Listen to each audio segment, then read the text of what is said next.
Okay, carried, thank you. Public input, we have received three. We have deferred Ms. Gail Baldock to the next month, who is going to talk about the closure of Smith & Co. Obviously didn't buy enough clothes there, unlike my wife who did. We have two items of public input today. Firstly, Lisa Prager will talk to us about infrastructure trends, and Julia Schiller from the Aotea COVID Action Group will talk about the World Choir Games. Lisa, you have come to the front and you will have 5 minutes to elucidate us on infrastructure market size and share analysis, trends and forecasts. Yeah, that's a big one, isn't it? I've no idea what that means, but I'm waiting to hear.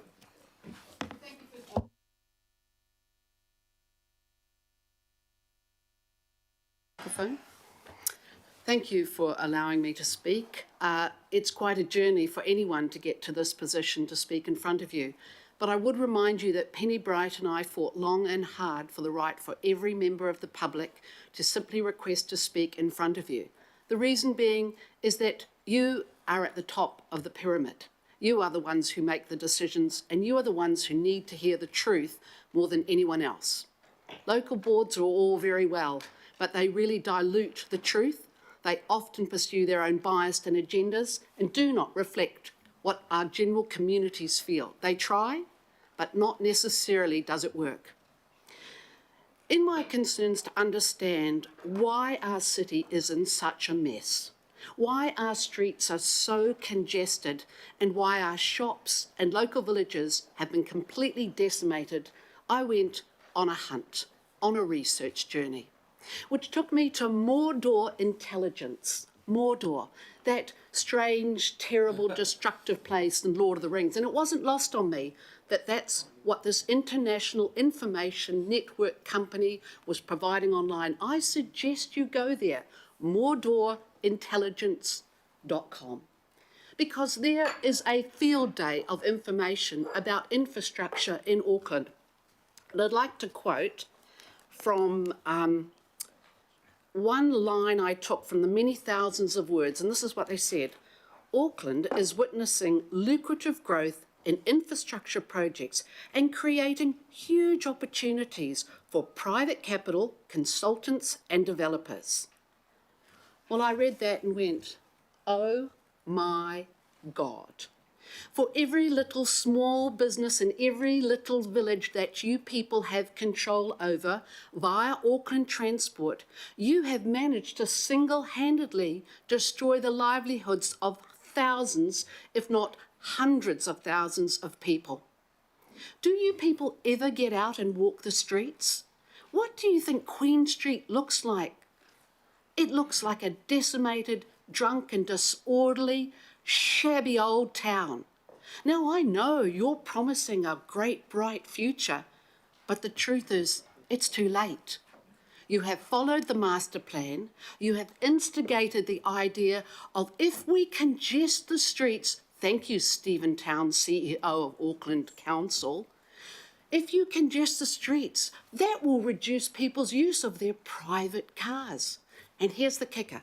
In Mordor Intelligence, they announce that the actual plan of the council and the government is to kill 50% of private car use. I kid you not. The intention, isn't that right, Mr. Hill? 50% of private vehicles are to be ended.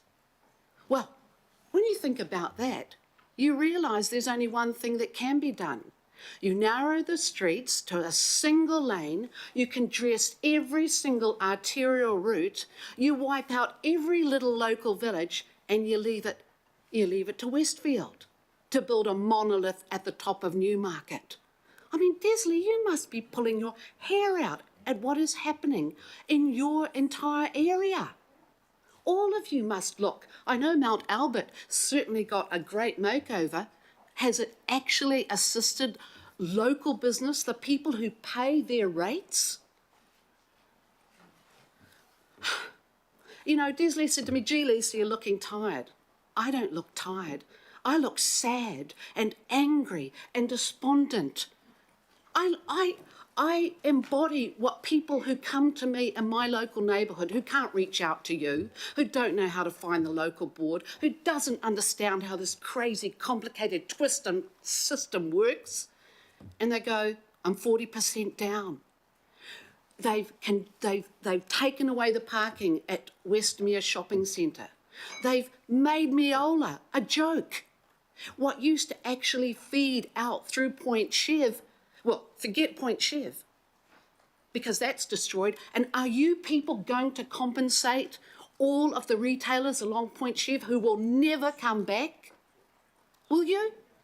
Will you? No, because you didn't do it with the CRL, and you didn't do it when West Lynn was turned to dust, and you've managed to destroy Harvest Health Foods, the cornerstone of our little neighbourhood, a place that people came to. And how did you do it? You allowed Pipacoon and the local board to take out 11 car parks. That's all it took. And I see today you want to offer free parking to anyone who wants to go to Smith & Co and buy a few things before they have a fire sale. Well, let me be clear here. The onus and responsibility and shame is upon your heads. And if you think Aucklanders are going to sleepwalk into another election and tick your box because of the great things you did for them, forget it. Forget it. Now, they might just put another bunch of loonies in, but it doesn't matter. The truth is, you could stop this. You could stop it. Mr. Mayor, you could simply go over to Mr. Kimpton, no matter what his legal team says, no matter what your legal team says, and just say stop. Because by God, the last street standing is Garnet Road, Surrey Crescent and Old Mill Road, and they're coming from either end like a war machine. Well, I can tell you what, there is a war on. You guys are driving it, and you also have the power to stop it.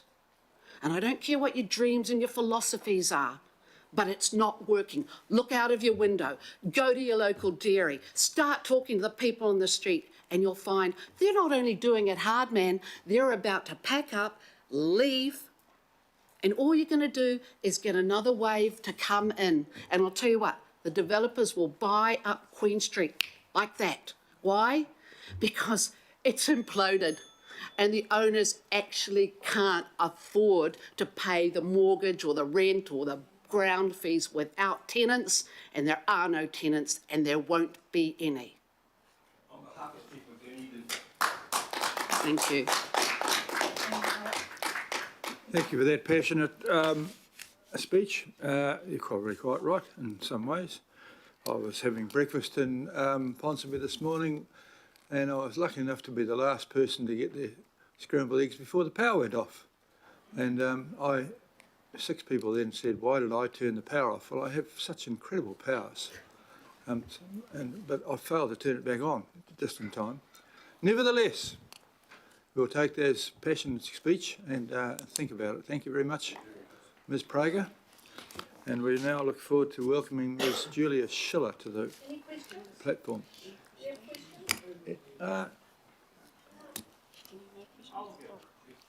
Good on ya. Thanks, Lisa. The chair of the Manarewa Local Board, who I hope will be a councillor soon, is currently under attack on social media because he has the audacity to go to Mahia Road in my ward and knock on doors in Mahia Road to determine if those residents in Mahia Road want that road to be reallocated with concrete blocks for a cycleway. And he's under pressure because of that. And my question to you, noting the feedback that he is getting there, is Matt right to be cautious in responding to those residents' concerns and going back to Auckland Transport to try and negotiate a compromise, regardless of what people might say on social media, to represent what he is hearing from his residents, his constituents in Mahia Road? Your thoughts? Yes. So it's very interesting you bring that up, because social media is a critical battleground, as we all know. But here's the thing. The cycle lobby, Bike Auckland, Greater Auckland, which I know is funded in part by Auckland Transport and assisted and encouraged, are very organised very articulate and very intent on destroying anyone who so much as puts their head above the parapet. I know this because I've experienced it a number of times, basically boycotts, basically cycle cots. And the truth is, luckily, I own my own building and nobody can tell me what to do. But everyone else who isn't in that privileged position has to live in fear. Fear of being cancelled, fear of the bike lobby attacking them, fear of their business being affected, fear of their career. And my advice to him is to stand up to the truth. And the truth is, you don't have to look very far in Auckland to see the negative effects that a cycleway has had. Now, let's be clear here. I have a bike. I love my bike. I don't need expensive cycleways. I don't even need a piece of paint on a main arterial route because I don't want to get lung cancer from sucking in such intensive emissions. But there is an international global movement using the lovely, naive bike green lobby to force their agenda, and their agenda is to make the moolie. And you make the money by doing things that aren't hard, like putting blocks in and putting hit sticks up and putting stupid little speed bumps. The hard thing is to fix the sewer. And the hard thing has always been to control the emissions going everywhere. So I say to your friend and associate, be strong, be honest, stand up. Because in the end, all of these guys are going to be wiped aside. And everyone will turn around and laugh and go, oh, well, that was a ruse, wasn't it? And I point to Mordor Intelligence. Read them. They're not there for me. They're not there for you. They're for the big boys. And how you make big money is doing big projects that are cheap, that you can make a huge profit. Because do you know the cost of a metre of roading? The only person in this room who knows is Wayne. Because it's an ethereal number. It's affected by all sorts of crazy things. So having come from the film industry, I say, look, people, stop sucking on the Kool-Aid, stop watching the movie your officers are spilling at you, shut your ears and eyes to the ideas at the bike lobby and the Greens. And by the way, I'm a greenie, but I'm never going to be sucked into that kind of bullshit, which simply opens the door to big business, because I don't want them in my world.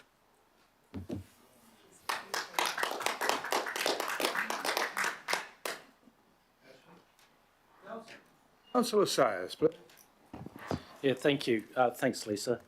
I was a bit like the Mayor this morning. I had a phone call this morning from a 76-year-old lady who came into town and she said, I'm talking to you because I've been bounced around from pillar to post for council and transport, etc., etc. I want to talk to somebody about my experience I just had in Central City.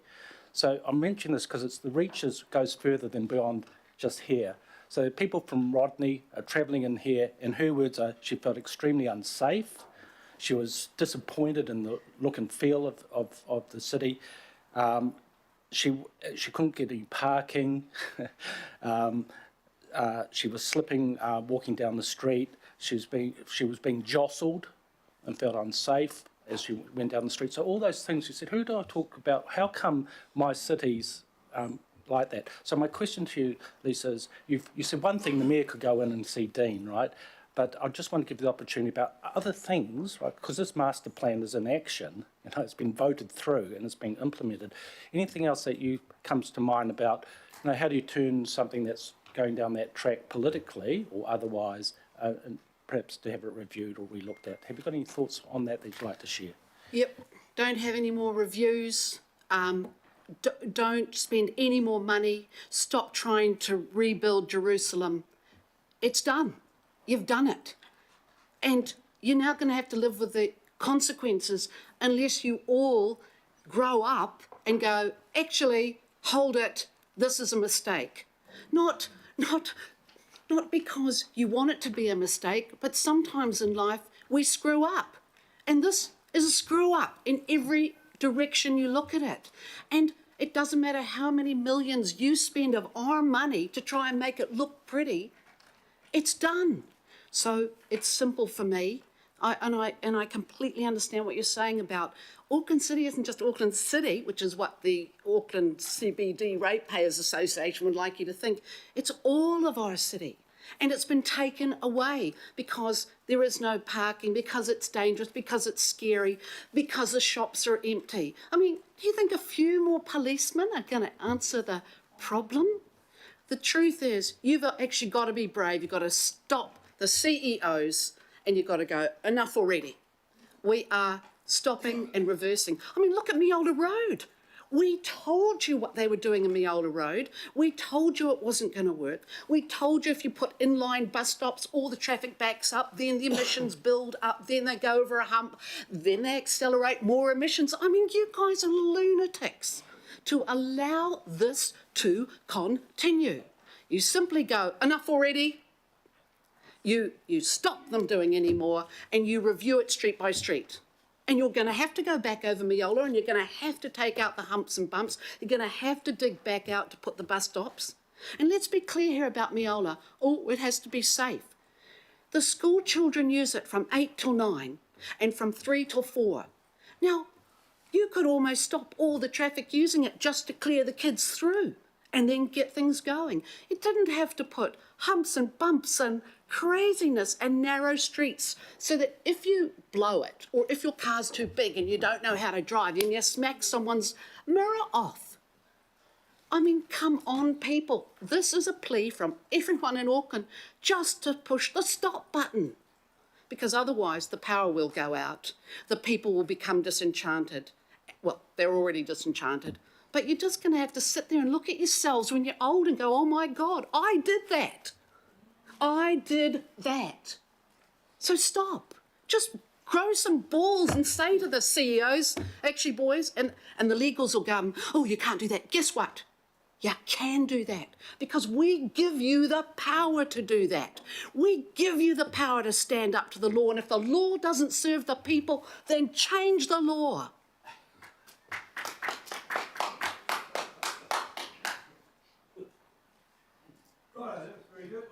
Got from the other spectrum, Mr. Lee, Councillor Lee. Thank you, Mr. Mayor. Good morning. Thank you, Lisa. A question. I hear what you say, and I agree with you. I have raised concerns about the decline of foot traffic, of even passenger PT trips to the central city in recent years. I think combined with private vehicles, which have kind of almost been blockaded out, and PT and active trips per day, per morning peak are down 50,000. That's having a big effect on business, and you mentioned Smith & Co. Now, when I raise these concerns, the message I'm getting back is, don't worry, the CRL is coming. It's only 2 years away or whatever, keeps receding. I was an original champion for the CRL, and when Mayor Len Brown and Prime Minister John Key launched construction in June 2016, we all assumed it would be well finished by now, but it's not. Now, my concern is this. The official assumptions, presumptions, is that once the CRL is open, thousands of people will pour into the central city, and all the concerns about the blockading and removal of parking and narrowing of Queen Street, you don't have to worry about that because people will be coming on electric trains into the city. I believe that, but now I don't. I don't believe it's. I don't believe that is a bankable proposition right now.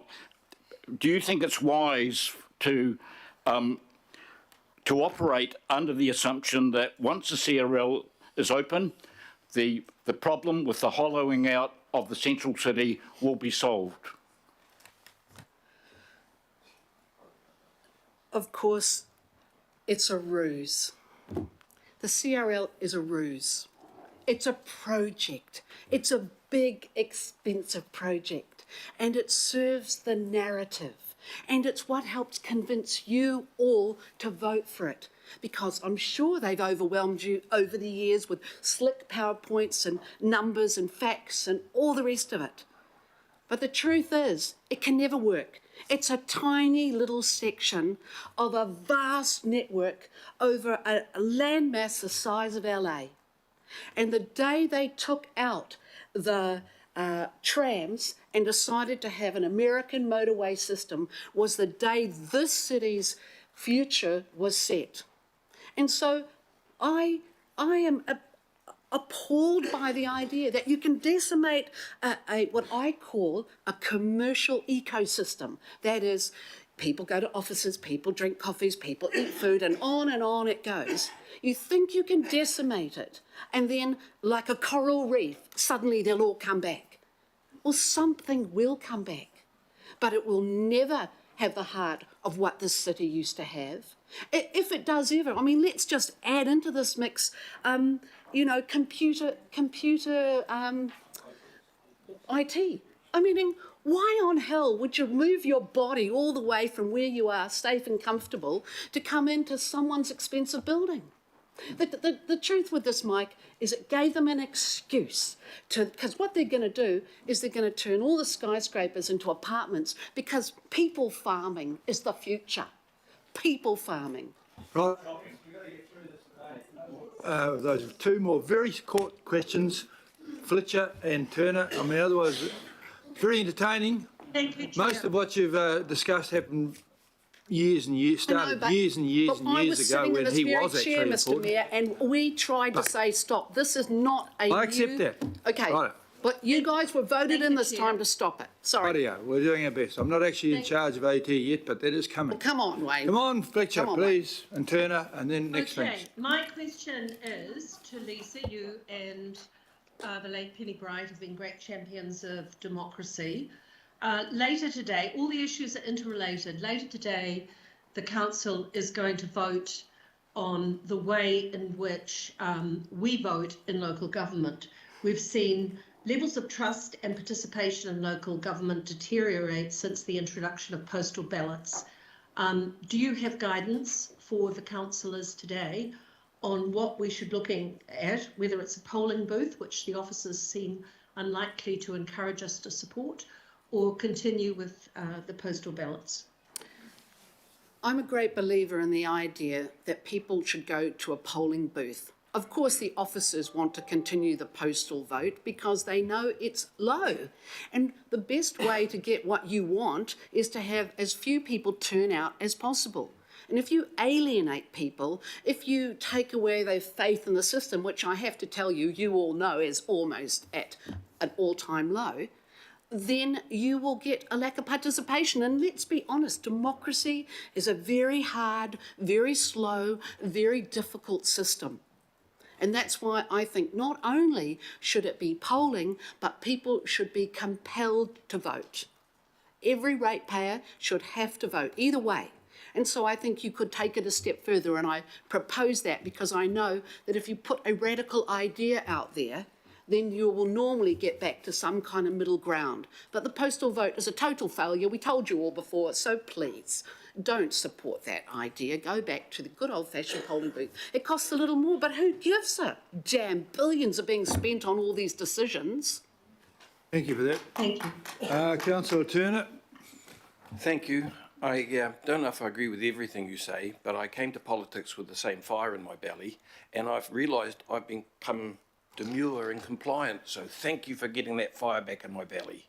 My pleasure, and that's my role in the world, is to actually put the fire back in all of your bellies, including you who aren't listening, Mr. Hills and Mr. Darby, because let's be honest, my attitude's directly opposed to yours. So let's basically have a think. You guys could take 5 minutes and have a think and decide if you are going to be able to look at yourselves in the mirror when you walk down the street. Thanks for your time. I appreciate you giving me a bit of extra. I was definitely listening. Unfortunately. I'll move that we receive the public input from Lisa Praise regarding private document called blah, blah, blah, and thank you for attending, and it's seconded by Councillor Turner. All those in favour, please say aye. Thank you very much. That was entertaining and food for thought and interesting.